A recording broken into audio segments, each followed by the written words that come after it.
కింగ్కోటి ఆసుపత్రిని మాజీ మంత్రి హరీష్ రావు సందర్శించారు. ఆసుపత్రిలో ఫుడ్ పాయిజన్ అయి చికిత్స పొందుతున్న విద్యార్థులను పరామర్శించాడు. అక్కడి బందోబస్తులో ఉన్న పోలీసులు మంత్రితో తమ గోడు వెళ్లబోసుకున్నారు.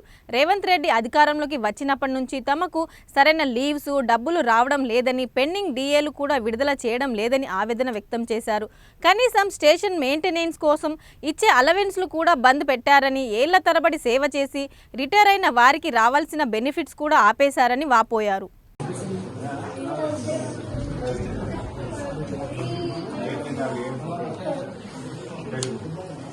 థర్స్డే నైట్ పెరుగు తిన్నాక ఇబ్బంది అయిందా?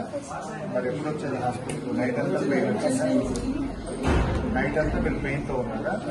మరి ఎప్పుడు తీసుకొచ్చారు హాస్పిటల్? నిన్న తీసుకొచ్చారు. వీళ్ళు ఎప్పుడు? మన అప్పటిదాకా నైట్ నుంచి 12 o'clock వరకు హాస్పిటల్ పెయిన్ వస్తూ ఉంటే అట్లే ఉన్నారు. మోషన్స్ అయినాయి. ఎన్నిసార్లు 6-7 times. ఎంతమంది స్టూడెంట్స్కి అయినాయి? రాలే కదా, ఏడాది నేను సరెండర్లీ బంద్, టీఏ పైసలు వస్తలేవు, పరిశాన్ లేదా మీరు స్టేషన్ అలవెన్స్ కూడా బంద్ అయింది. 50,000 75,000 ఇస్తుండే కేసీఆర్ సార్ ఉండగా. ఇప్పుడు స్టేషన్ అలవెన్స్ కాయిదాల పైసలు కూడా వస్తలేవు. స్టేషన్ అలవెన్స్ బంద్ అయింది, టీఏ బంద్ అయింది, సరెండర్లీ బంద్ అయింది, బల్లె పెట్రోల్ పోయి నీకు పైసలు వస్తలేవు. యాడ్ చేసుకోరు కేసీఆర్ సార్.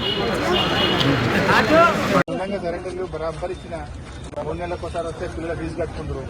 ఇప్పుడు ఏమైంది? రేవంత్ రెడ్డి వచ్చినట్టు సరెండర్లు వచ్చింది అదే రాలే కదా, ఏడాది అయితే నేను సరెండర్లు బంద్, టీఏ పైసలు వస్తలేవు, పరిశ్రమలు ఎదుగుతాను. స్టేషన్ అలవెన్స్ కూడా బంద్ అయింది. 50,000 75,000 ఇస్తుండే కేసీఆర్ సార్ ఉన్నాయి. స్టేషన్ అలవెన్స్ కాయిదాల పైసలు కూడా వస్తలేవు. స్టేషన్ అలవెన్స్ బంద్ అయింది, టీఏ బంద్ అయింది, సరెండర్లు బంద్ అయింది, బండ్ల పెట్రోల్ పోయి నీకు పైసలు వస్తలేవు.